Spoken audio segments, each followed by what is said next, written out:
You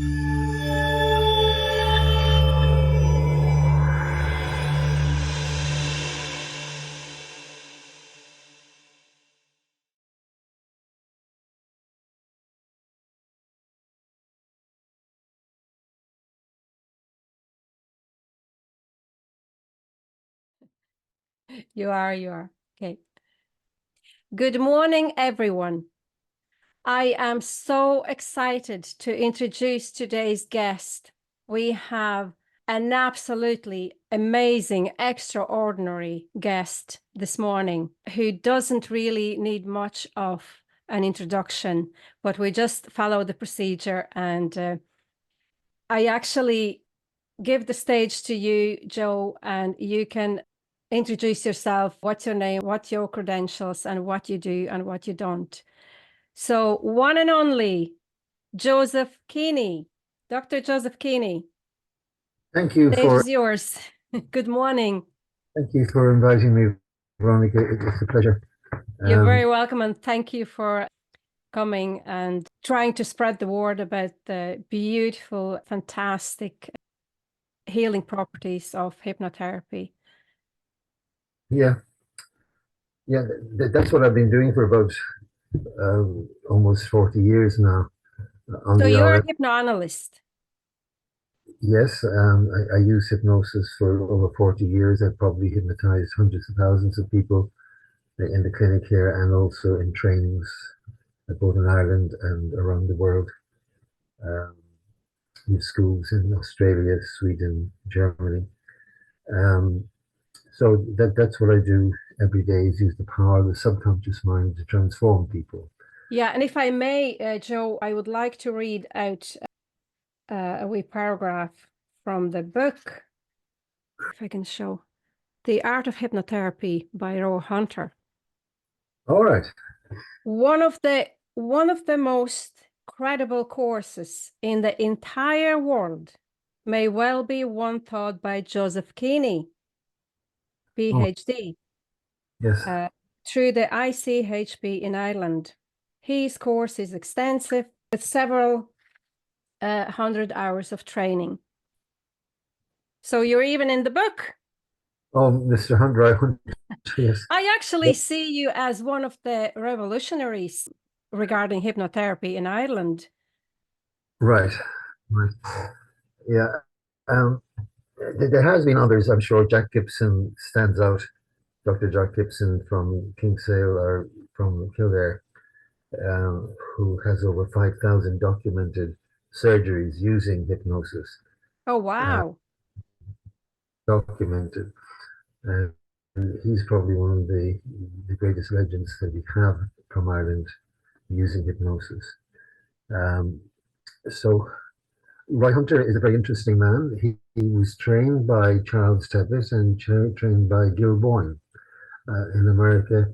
And I didn't know Charles Tebbit, but I certainly was trained with Gil Boyne, again, over 30 years ago in the United States. And Gil came to Ireland a few times to put on workshops for graduates, and a tremendous man as well.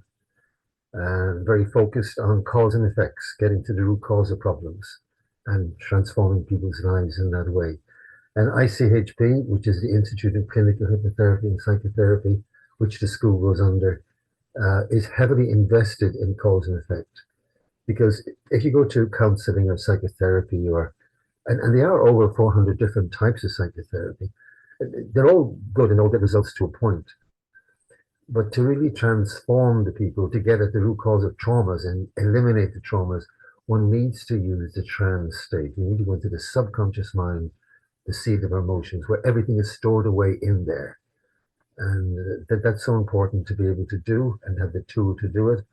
Otherwise, it's like putting a sticking plaster on a problem, or you're dealing with symptoms rather than the causations of symptomology.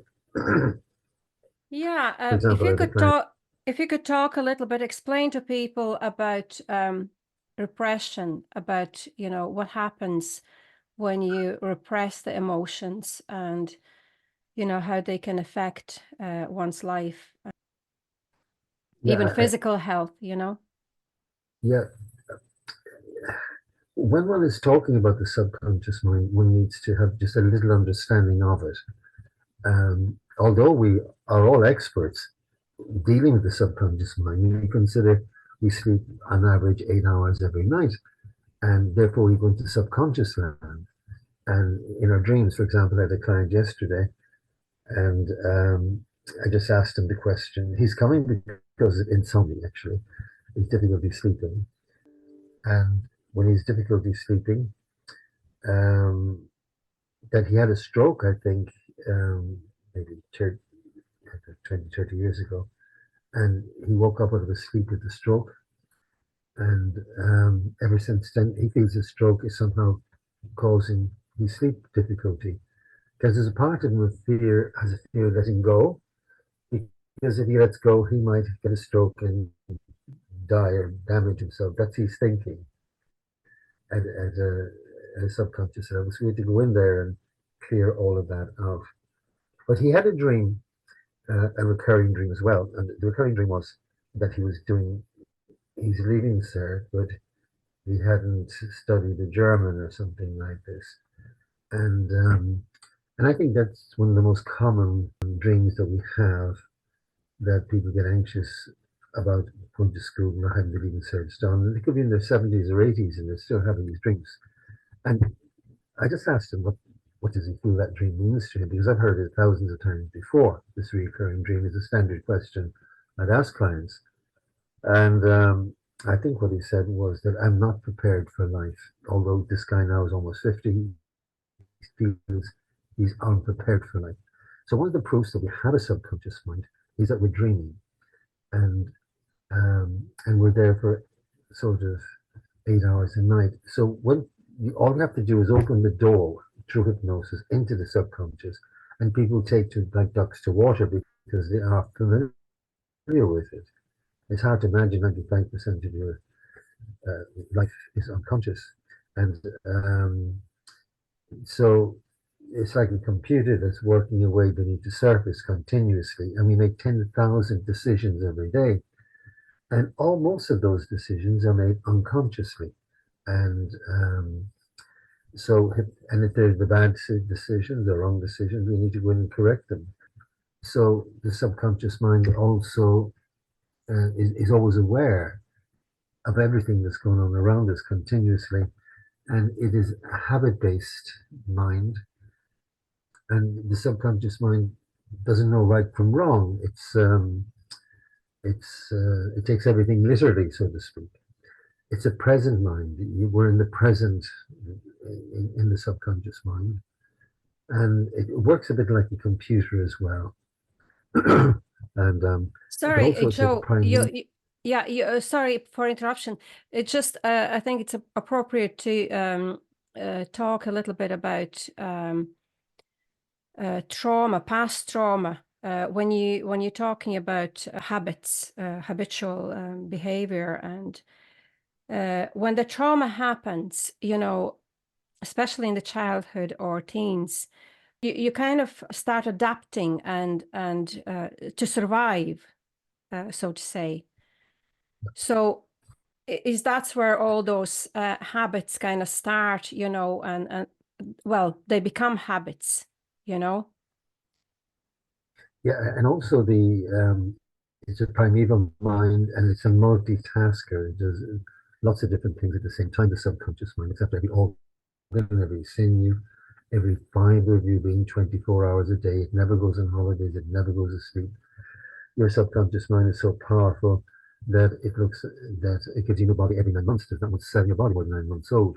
So it's quite a powerful reconstruction process. Now back to your question, that when we're younger, uh, emotional things can happen to us, all kinds of things. For example, somebody could be on a plane and the adults around them, there's some turbulence going on, and this is a child on the plane or a young person on the plane, and they see the adults taking up the rosary beads or praying or something like that. They think the plane is going to crash.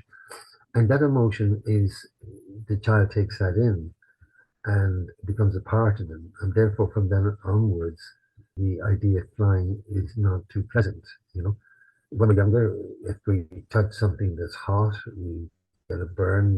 We learn quite easily not to touch it anymore.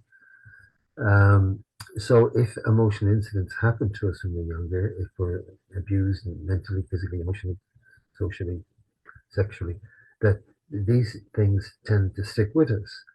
And we can't have them in the conscious mind continuously. So what the subconscious mind does to protect us is it locks it away. It locks it away. It's though it never happened. If you speak to most survivors of concentration camps, where the Germans killed about 6 million Jews during the Second World War or thereabouts, that most of them didn't want to talk about it. They just kept silent because they just could not take in the horror that, that was spoken about. And now these are adults mainly that this happened to us, and they just couldn't take it in. And even the Irish famine, it stated that lots of people died and they felt a lot of guilt and whatever during it. That it was only around President Mary Robinson in the centenary of it, spoke about this and gave it a voice, if you like, that people even today, they felt guilty about that whole thing, the famine and over half the population dying in Ireland, etc. So when we're younger, emotional incidents happen, we lock them away, and they can come out years later as fears or phobias or anxieties or whatever. So somebody with a fear of flying, it's quite possible that they were locked in somewhere with a claustrophobic feeling when they were younger by an older brother or sisters or somebody like that. So they get the feeling it's going to. Mate, the guy dealing with trauma, talks about his own story where during the Second World War, where the Germans were coming into his country in Romania or whatever, that his mother gave him as a baby over to somebody else. And with that came this trauma of separation from his love, nourishment, and security that he had with his mother. And that, um, and he, although he knew about it at some level, but the emotion inside he still has as a grown man, and he's still dealing with it today. This feeling of being left alone.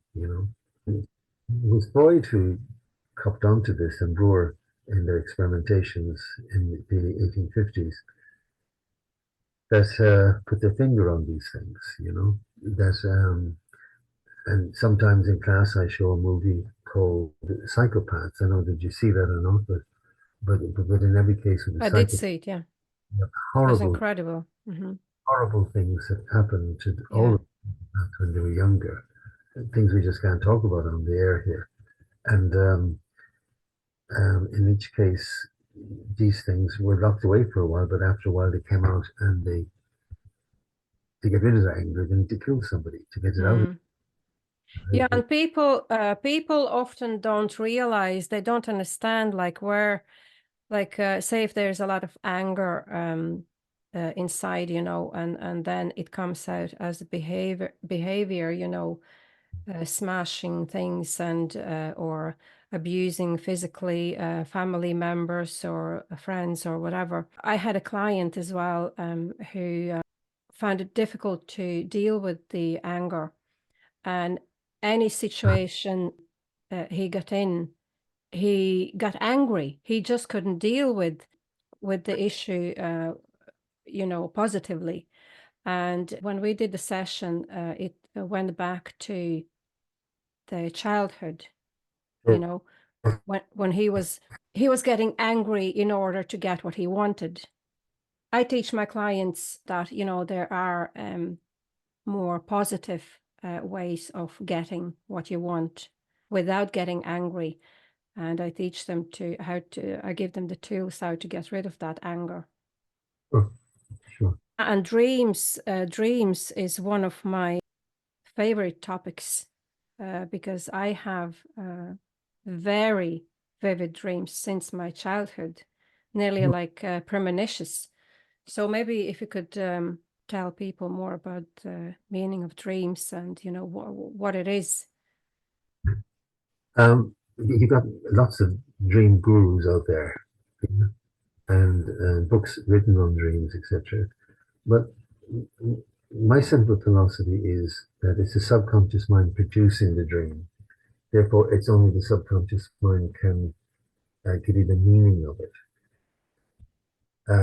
Where I come into play with dreams is I ask the question usually at the beginning of the sessions: do you have any recurring dreams? Is there any one dream keeps coming back to you over and over again? So if the dream is recurring, there must be just mind is that we dream. That tells us there's another part of us, and we can wake up in a dream sweating, with palpitations, have anxiety. A typical dream would be that somebody's running after somebody, and that's running after them. You want to figure out who is it that's running after them, why is it they're running after them, and the only one that can answer that question is the client themselves. We can make a few guesses, but it's Yeah, really the and like you subconscious mind said, can answer the question. But like you said, Joe, there are many books and many gurus on the dreams, and you can go and look at the interpretations and whatever.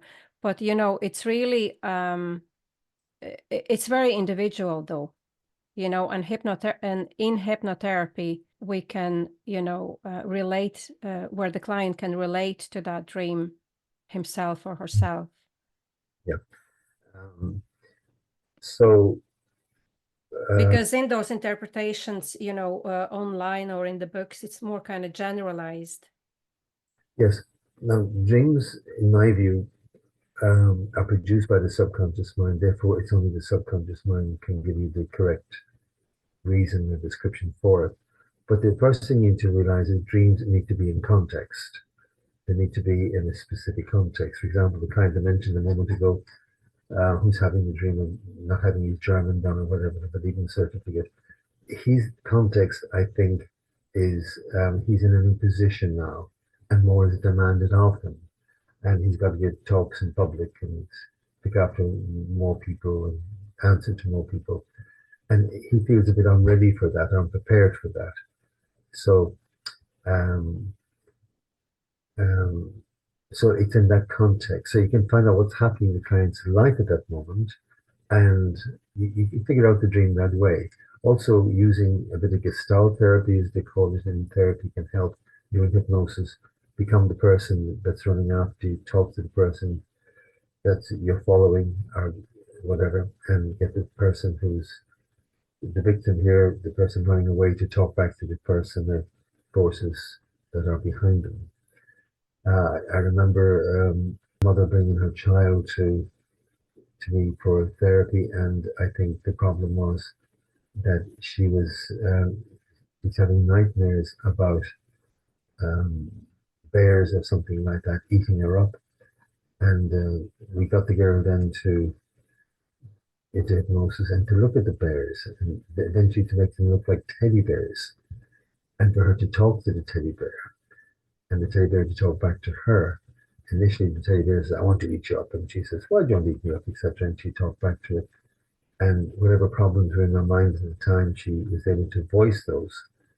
And eventually both of them went away and had a picnic together. The teddy bear and herself, in her imagination, went away and had a picnic and resolved the issue. So dreaming and the subconscious is proof, if you like, that the subconscious mind exists. There's another part of us that exists.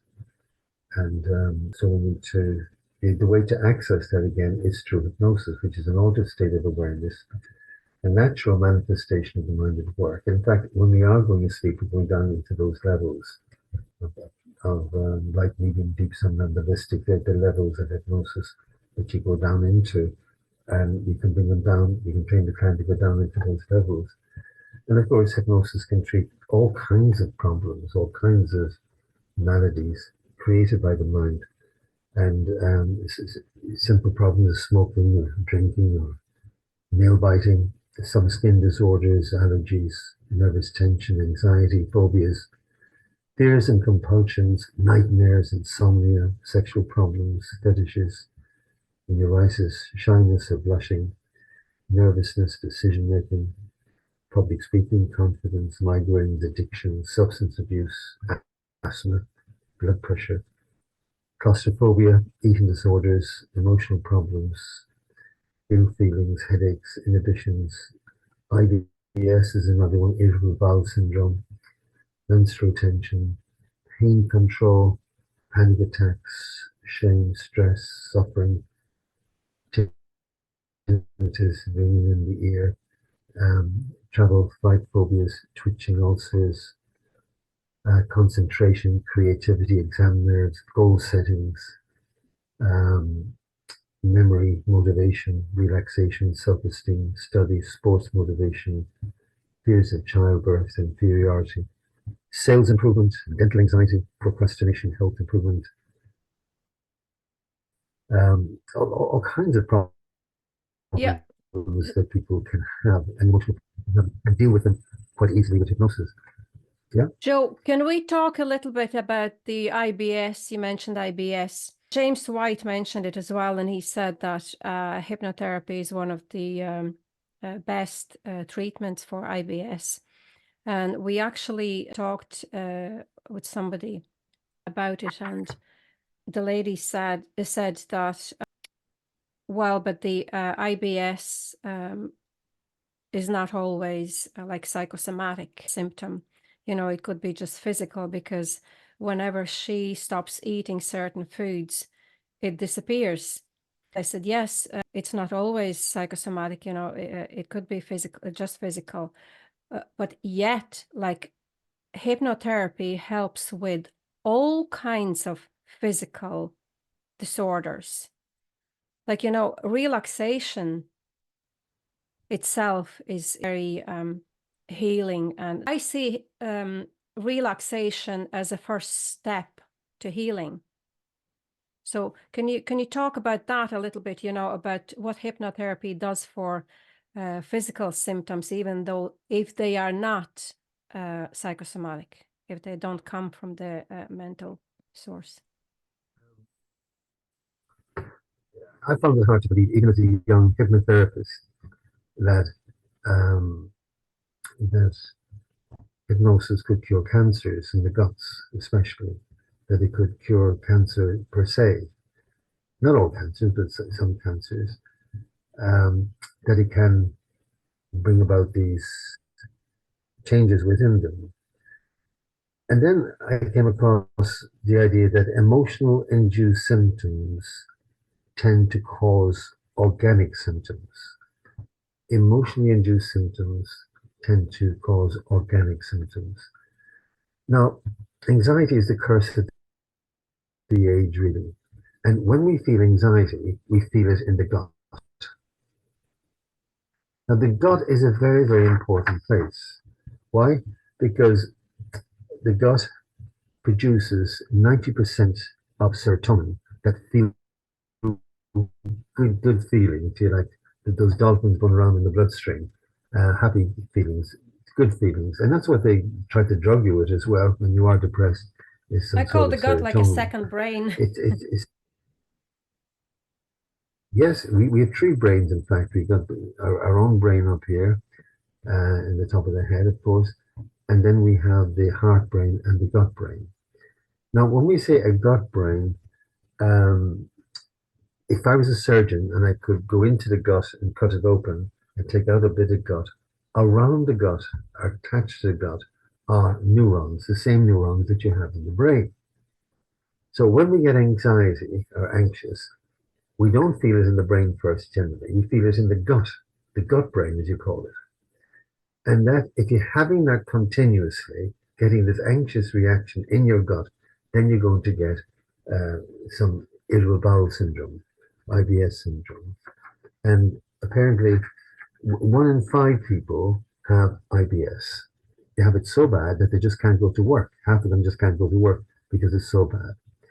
And now what is caused by that? Now, food exclusion and all the rest of it has been tried, and it does work to a point, but not in all cases in the long run.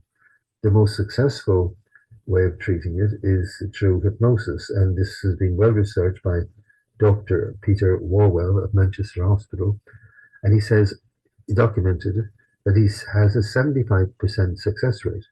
And even if you Google it, the success rate of IBS with hypnosis, it comes out on top. And it's been proven through evidence-based medicine that it is so. So we got to teach people to control the guts. That's what we got to do when we, as hypnotherapists. And one of the ways of doing that, I find, is you just putting your hand, getting the client to put their hands in their tummy and imagine a warmth coming from the hands into the tummy and get them to imagine that it's healing. And the tummy is a bit like a river. Life is, my favorite line in hypnosis is, life is flowing like a river. Life is flowing easily through your guts. Yeah. And just like a river. And in Cork, we get the River Lee going through. So your guts are flowing with the River Lee, just flowing very smoothly. And all your problems are going down the river, out the harbour, into the Atlantic Ocean. So it's all gone away from you, if you like. But it's flowing like a river, the guts. No, we got to get them to imagine this in their minds, that their guts are flowing easily, that it's calm and relaxed control. Now, I have another phrase that I use sometimes, and that is, look, when the mind and body are at ease, then there is no disease. When the mind and body are at ease, there is no disease. Yeah. Now, the first thing that happens to one when you're brought into a hospital, into accident emergency or wherever, they give you some drug to relax you. Usually, that's the case.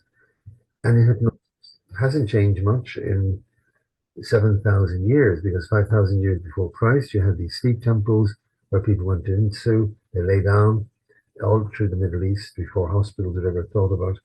And he said, lie down. And the priest came along and they used various incantations and various suggestions to get you to relax. And the perception was you go in and you'd be healed. Nature would heal you, or the spirits would heal you in some way. So when the mind and body are at ease, then there is no disease. So there's a balance. We got to balance the brain and the body together. And there are usually six systems in the body: the glandular system, the elimination system, the neurons, digestion, the muscular system, the circulatory system. And we want to put all of these in balance. Now, all of these things are out of balance generally with people, you know. So we got to put it in balance. And the only way they can get in balance is through hypnosis, is when you relax them very deeply. So life stressors can cause one to be out of balance, if you like. It's amazing. I'm just speaking with a client yesterday. He's just on my mind that he's got tremendous difficulty going to sleep. But yet again, when I was working with him halfway through the session, this guy started to snore. And I'm making a recording with him at the same time, so he can take it away and play it at home. And so he can hear himself snoring. So he said he lost half the session. And this is a guy who's never slept. But the session then is recorded for him, so he's got the benefit of 3 sessions on his own at home to reinforce it. But I think his main problem has come from the fact he had a stroke and he's asleep. And he's afraid that if he goes to sleep, that he might wake up, you know, or get another stroke or something like this. That's part of what's going on there. So I'm not sure I'm answering your question on those things, but these are like stressors and whatever, yeah. Yeah, my point was, you know, that to educate people that the physical symptom doesn't have to necessarily be coming from mental difficulties, you know, but the hypnotherapy can still help. Oh, yeah. When we talk about traumas, you know, some people would say, oh, my childhood was perfect. You know, I had a beautiful childhood, so there's nothing wrong in my life, and so on. Like when you have all the needs met in the childhood, you know, you've not been trained to deal with any difficulties. That could be your causing issues in life as well. Yeah, you know, if I'm working with clients, and I do recently as well, where somebody's lost his mother when he was 2 years old, lost his grandmother a year later, and all the female figures around him, he's lost, and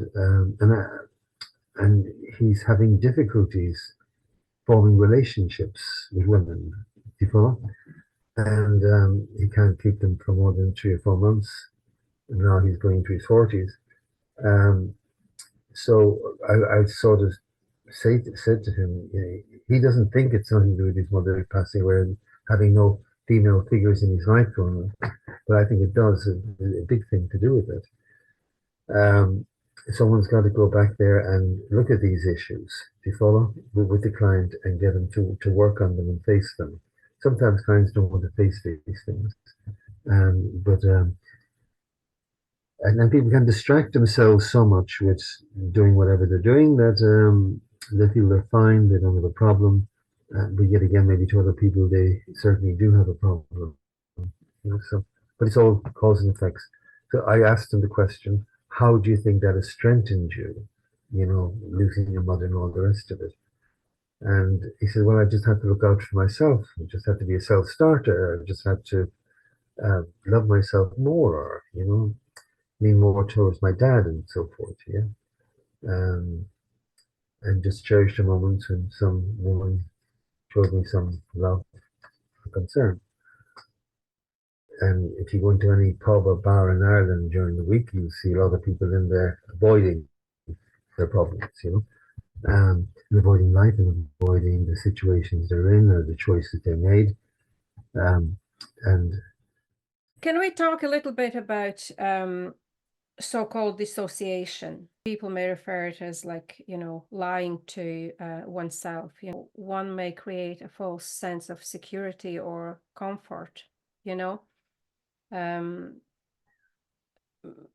can hinder with the personal growth and create problems in the relationships and in everyday life. Touch on that a little bit. You're asking me to talk now about association and disassociation. Yeah. And this is a bit like the continua of the hypnotic phenomena. That with the hypnotic phenomena, you get association, disassociation over here. Association, disassociation. And when a person is going into trance or whatever, you're asking them to, it's whatever you focus on becomes bigger, whatever thought. We have 50,000 thoughts every day, but apparently 80% of these thoughts are negative thoughts. So people don't want to go around with negative thoughts generally in their mind, but that's what happens, the thoughts are negative. But often people would repress those negative thoughts, rather than going in and just assessing them, analyzing them, dealing, and then putting them away, Yeah. Instead, they just repressing them and pretending to be happy and jolly and, Yeah. So that's why we don't want to feel the negative thoughts, you follow? So we tend to disassociate in some way to pleasurable experiences. And people may go into gambling or something like this. People feel anxious or down, and they go and gamble, and that makes them feel a bit good for a while, They go into a different trance, they disassociate from the bad feelings and associate into the good feelings. The same with any addiction, whether it's alcohol or drugs. People, especially young people nowadays, just don't want to go into anything negative. They're being brought up in cotton wool, so to speak, in their own rooms, looking at social media, etc. Do you follow? And they just don't want to deal with real life or go to the pain of going out and getting involved in life. So the same with hypnosis, that we can teach people to disassociate, we say, from the outside and associate to the inside of them, and to associate to any particular area in their lives, associate to the guts better, the heart is stronger, or they're more relaxed, etc. We can do that in trance, and that brings about the hypnotic state as well.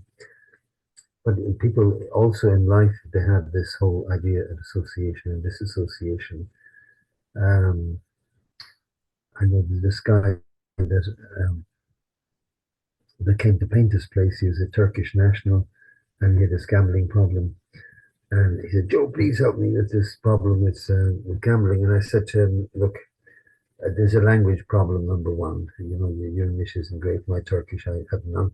And but what he has to do is put his hand on the door, a door, and I said, that's the door going into the gambling place, the gambling establishment. Now just close your eyes as you're putting your hand up there. Now just close your, and imagine yourself, associate yourself back there in Turkey, and you're meeting your family that you haven't met for 6 years, and you got loads of money in your bank account, and and I don't know how you're going to do this, how it's going to happen to you, but you're going to think about this every time you think about gambling. You're going to think about being in Turkey with your family and friends and parents, etc. And I thought no more of it. And about 3 months later, I was going down Turkey Street there, and he calls me over and he says, "Look, I've just been to Turkey, met my family, had a great time. What did you do to me that day?" So I just simply associated him to what he wanted, and it's disassociated away from what he's habit, if you like. And is he cured or not cured? I don't know. But the point is, we did some work there that seemed to be effective for a time. So again, it's when we have 50,000 thoughts every day and 80% of them being negative, people just don't want to go to the negative thoughts. You know, life is very stressful for people. They're going to work and they're feeling, am I good enough, or am I not good enough, or I'm being bullied. Lots of people are being bullied at work. So they tend to disassociate away from that. And that's why so many people are on social media as well. I was going up for me recently with a friend of mine and looking at a table across the way, and there must have been 6 people around the table, including parents, and they all had some app out, and they were all going through the app. I don't think any of them tasted the food that was on the table or conversed with each other even. We're just focusing on the apps. So that gives them a feeling of, again, getting good feelings within inside themselves by doing that. So I think we all are prone to that in some way, associating, disassociating. We tend to associate the things that are good. Lots of people who are into sports, for example, see joggers who are out jogging every day, or people go to the gym every day. They're associating to the good feelings that they get from these areas, and that helps them to disassociate from the bad feelings. It's hard to imagine that we get 400 emotional experiences every day, you know, good, bad, or indifferent, 400 of them. And again, we want to associate to the good ones and disassociate from the bad ones. One of the misconceptions about hypnotherapy would be that people would think that they go for a hypnotherapy session, they'd be put asleep, and the hypnotherapist would fix all the problems while the client is asleep, and you know, that's it. So what can you say about that to people? Yeah, that's a biggie. And that's where information, people need to read about it, go on your website. People need to understand that it's just a daydream state. It's a nice, relaxing feeling that it needs the client's cooperation, if you like. And I'm one of the few hypnotherapy teachers that would insist on our graduates doing tests with clients, if you like, give them a demonstration of the power of their imagination and concentration. And after doing that, then one of the other things they do is a thing called well-formed outcomes. They would begin to see themselves fixed in their brain. Yeah.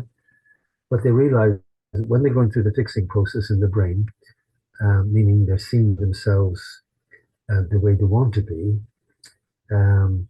because every thought, idea causes a physical reaction, and what the mind expects to happen tends to happen. And when you're delivering suggestions in a hypnotic mode, people actually sort of believe, as a part of their mind, believe this is happening.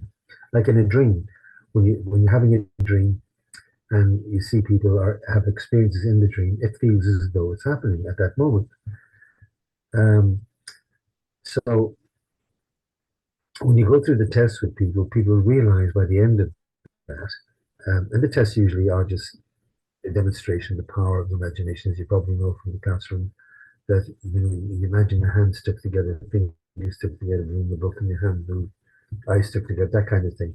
But you get an My experience favorite of it. is with the book and the balloon. Sure, yeah, sure. And they always work to a certain degree or other like that.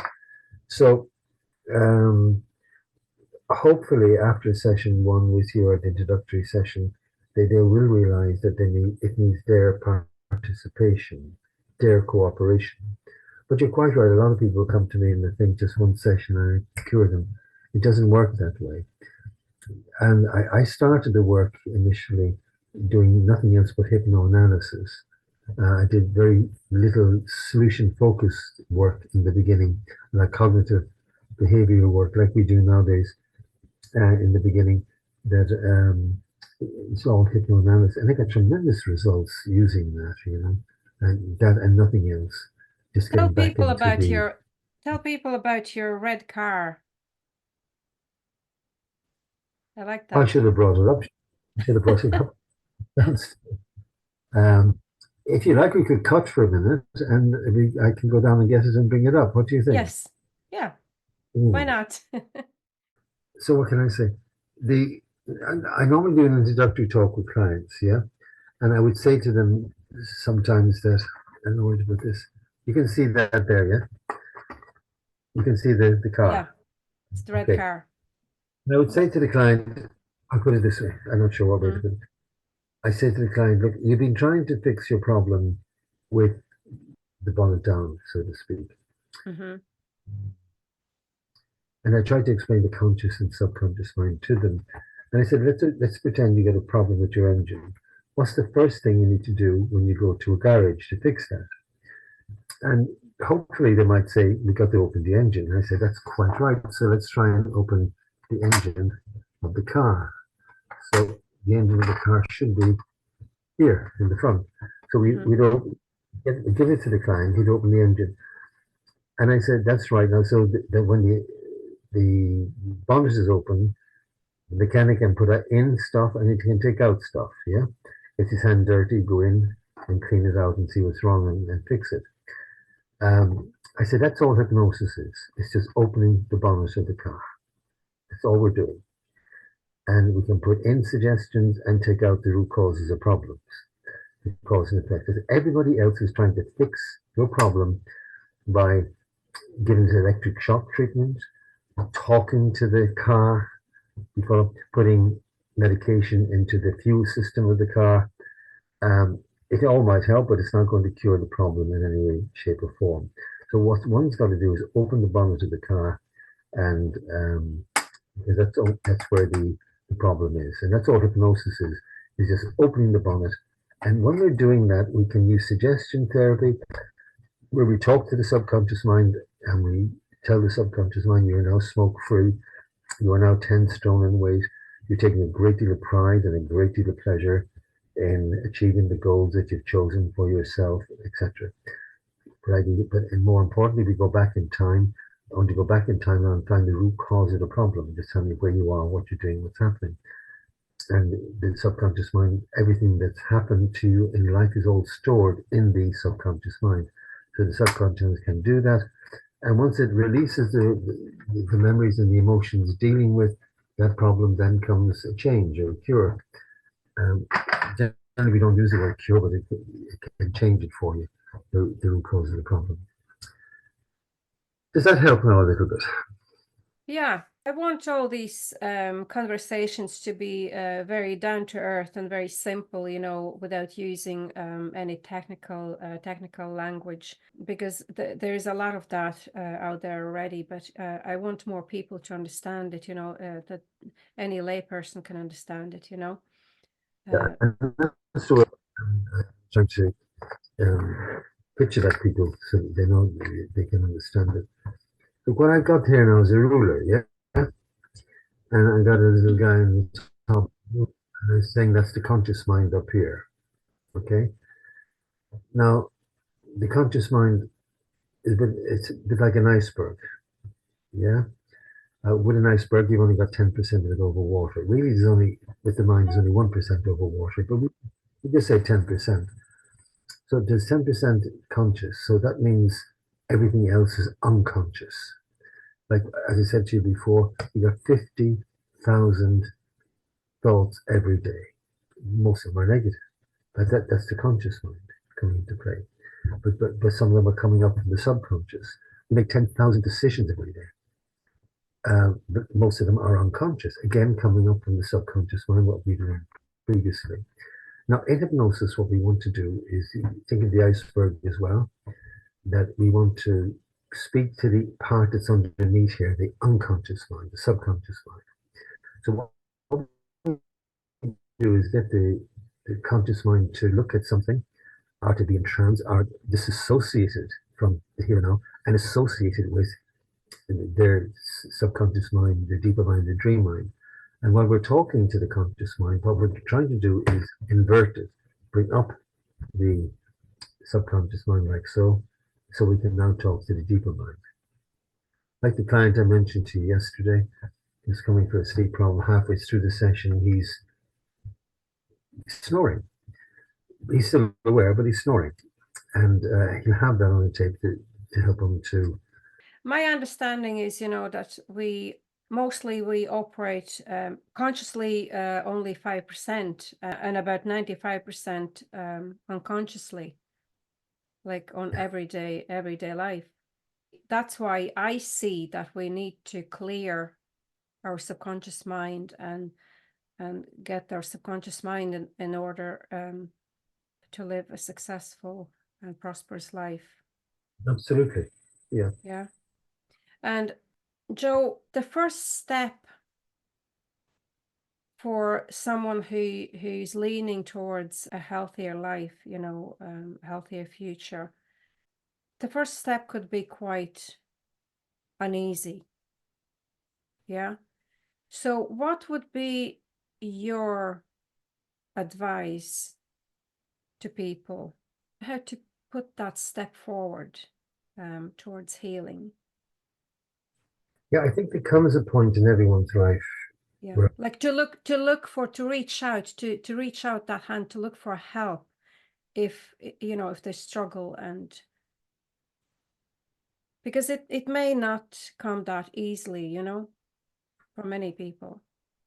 it's a very humbling experience to realize I need help. For example, alcoholics and any addict, you cannot get through to them unless they admit I'm an alcoholic. I need help. So they need to go. Some cases they need to go to rock bottom before they realize that I need help.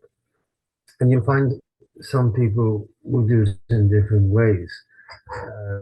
Some people will find themselves taking an overdose of something. I can't stand life or my problem anymore. Lots of people get divorced, lose their jobs, lose their position, even have some sort of mental intervention that's going to affect them for the rest of their lives. Some of these people will just commit suicide or try and commit suicide. So power suicides, they usually talk to them in the hospitals or about getting help. And it's so humbling to go and look for help. But once people admit, look, I have a problem, it's outside of my control, can you please help me do something with it? I've tried my best, or I've avoided it or disassociated from it. I've associated myself to the wrong things. And it's just admitting that we're human, we need help, and that's whatever. And that's really what happens to the human spirit when it calls out to a force greater than itself. It believes that I've come to the end of my life. Now I'm going to give my life to you, God, or to you, Spirit, or to you, Jesus, whatever it is they believe in, And it's at that point changes begin to happen. People realize they cannot do themselves. And when you're doing that, you begin to operate the subconscious mind. You begin to go into the subconscious mind and bring about changes at that moment.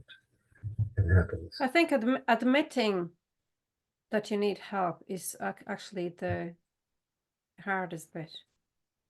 Yes, and especially for men, it's very difficult to say, look, And women are more emotional in every sense of the word, in a positive sense, and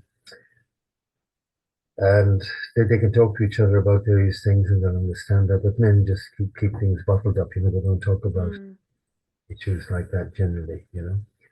And they suffer in silence, and that's why you see most pubs filled with men, Hmm. gambling houses and so forth. Why did you choose hypnotherapy those years ago? I was in industry originally in my early 20s in the mechanical engineering area, in production, planning control area, in capacity. And what I discovered there was that, what did I discover? That you can give 110%, but you wouldn't be appreciated, nor be asked of you. There's no sense of joy or no sense of fulfillment in it. So it just happened that this opportunity came to study hypnotherapy in a different way. And because the company I was within was going into receivership, this is in the early 80s. And so I decided, look, I could do anything I wanted now. What did I want to do? So I decided to look into alternative medicine and started doing a course in osteopathy in London.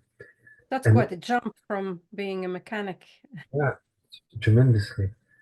Um, so I was in London and at one of the first year courses, and this guy came in with a withered hand. He couldn't use it at all. But the instructor had the knowledge of hypnosis and was able to put him into hypnosis. And when he put him into a trance, the hand began to work fine, no problem with the hand. And he worked, apparently he worked on a few other times, but it had something to do with the war and something to do with killing Germans. He was an older guy, back then, and killing Germans with knives or bayonets or something like that. And he felt tremendous guilt about doing it, but still he had the problem is a defense mechanism, if you like, that he was using. And I, I began to see that there is a force at work within us for good. Because I never even thought about using hypnosis. I had no interest in it whatsoever. I never went to stage hypnotist show or anything like that in my life. No interest whatsoever. But from then I just looked at was there some courses out there, and I then went down and done some courses in the UK. What's your personal experience? What did it do for you? Um, for me, I felt that I could access a part of me and give myself peace, a sense of peace, to be in the here and now. And you call it mindfulness today, to be in the here and now and enjoy that and get more of the meditation. And but when I started working with clients, it was quite amazing. There was a management redeployment program came out at the same time as I left the other firm, and I could spend a year, if you like, there planning my career and making brochures and whatever. And there was no other alternative medical clinic or anything like that in Munster, never mind Cork City. So I set up the first full-time one. And within a very short time, I was quite busy-ish. But the buzz of helping people, if you want to call it that way, that nothing could pay you for that. You just feel so good that you can help somebody. Does that make sense? You're doing something positive, something good, Of and especially course. when you hear a story being transformed, etc. My first client actually was a guy from the naval service in Harbour, Mm. and um, and he was my very first client to stop smoking. And I wasn't well up to date in what I should say or shouldn't say, but one of the suggestions that came to me for him, you're going to find yourself now on board your ship and you're just saying to people, not for me, thank you, I don't smoke, and finish with the habit. Not for me, thank you, I don't smoke, and finish with the habit. And you're going to feel good about that. I did that session and I gave him a sort of standard stop smoking CD at the time. And a few weeks later, several people from the naval service came up to see me and they said that this nutter down in the on board the ship, and he's shouting into the engine room, "Not for me, thank you. I don't smoke. I'm finished with the habit." There's this another going into the captain's room or whatever, and going around the cabins and into the bunks and telling everyone, "I don't smoke anymore." I can't remember whatever way I gave him the suggestion. He took it up literally that he's going to say this out to everybody, and that's what he did. And great walking advertisement for it. So, And did he quit? yes, he was telling everyone he Oh, didn't. yeah. So it tended to work for him. Yeah. So, What's your success rate, Joe, with clients? Do you see any like resistance often, or? I find that it's hard to quantify it, but with addictions and that, I think about could be 70-80%. Mm-hmm. I remember doing some studies on this earlier on.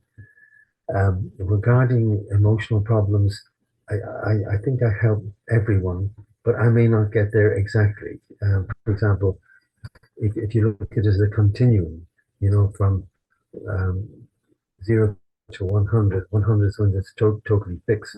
You find that you're helping people along the continuum in some way. They could be 80% okay, Yes, they could yeah. be, Yeah. but you're helping along those areas. Then Yeah. where when they are changed dramatically in Mm-hmm. some way, and so Yeah. it just change. Um, Yeah, at so least if not uh, changed completely, we can help people to ease the symptoms, yeah, Yeah. it's the anxiety-based symptoms is Yeah. horrific. So we can help people rearrange that and give them tools to deal with, Yeah. and to calm and relaxed, Yeah. Yeah. So And there's not a power. what's your opinion on online hypnotherapy? Doing it online? Um, there's just there should be no difference on the like we're talking here, we're interacting. You I can do just the know that same there thing are with people therapy. who are skeptical of online hypnotherapy. It depends on the rapport you build up with people initially. Yeah. You follow? But I think younger generations especially have no problem with it. Yeah. They're quite used to looking at people online, talking to them, Yeah. interact. And I think I think you do a lot of online nowadays, do you? we're all forced to go online in some shape or form during Yeah. when things were locked down. Yeah. That a lot of people had to learn skills very, very quickly. I always remember Jenny, the assistant, that helps me out because that one night we were in Dublin in the Metro Hotel up there, and we were teaching because the Marino Institute of Education didn't have us because we could be bringing viruses in. They were totally closed down.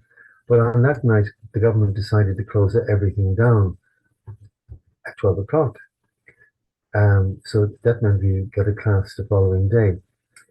So Jenny and Jennifer at the time, the two other teachers, managed to get everybody online the following day. So therefore, I was in a room on my own talking to a class who elsewhere. Mm-hmm. Yeah. Strange experience, and for everybody. Yeah. It depends on the. No, hypnosis can work very, very well there with people online as well, but it's not the same as coming in to see you live. Yeah, of course. But if there's no option, like if people can't travel, it is very helpful. And I know for myself working online, it is a great success. Yes, if Yeah. you're open. I do special personalized recordings as well. You meet up online, gather the information, and we do the session online, and then from the gathered information, I would do a personalized, bespoke recording for them, and then I send it out, and then they listen to that every day, and so yeah, I think it is very helpful. Absolutely. I think we covered quite a lot for today. I'll have you back if you don't mind to discuss other things, other topics, maybe going more into depth Yeah. in some things, you know. So maybe the last message for the people. Hypnosis is a good thing, and always remember that it's your subconscious mind causing the problem. Therefore, it is only your subconscious mind which is going to cure it. Think of the car that we mentioned earlier, that it's your deeper mind that has the problem, your original cause of the problem in there. So therefore, it's only your subconscious mind is going to cure it. So it's your deeper mind you need to access to bring about change and transformation. And finding a very good hypnotherapist, like Veronika here, someone hypnotherapist can help you do that. All right. Joe, thank you so much for coming on for this beautiful conversation, and we'll be having you back again. And thank you very much, everyone, for listening, for tuning in, and we really hope this brings some light into your life, some knowledge about hypnotherapy, going into healing experience. And yeah, so thanks for tuning in, and have a good day, everybody. Okay? And keep smiling. Goodbye. Bye-bye. Ciao. Bye-bye. See you, Joe. Bye.